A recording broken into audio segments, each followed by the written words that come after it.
عيل عنده 17 سنة زي أي عيل، بيحب الاندومي الكوري الحراق. بيجيب اندومي كوري، بياكل اندومي كوري. الشطة بتعمل له، بتبوظ له الكلى وبتفقع له المرارة. 5 أيام ومات. خلي بالكم من عيالكم. أنا مش عارفة أقول إيه.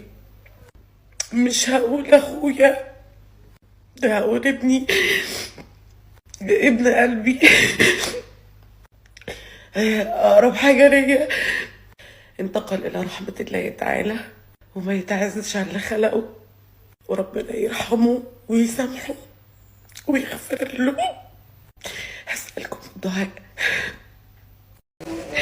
ما تاكلوش اندومي، كلوا من بيوتكم. ربنا يا رب ما يكتبها على حد ابدا. الناس اللي هتشوف الفيديو ده، انا عايزه الفيديو ده يتشير على قد ما تقدروا. أخوها مات بسبب الإندومي. ظهرت مستخدمة لتطبيق تيك توك تدعى شريهان يوسف على حسابها الشخصي في حالة انهيار شديد في فيديو توضح فيه أن أخاها عمر صاحب 17 عاما توفي بسبب الإندومي الكوري الحار بعد أن دمر له الكلى وتسبب في فقع المرارة، وعانى 5 أيام قبل وفاته.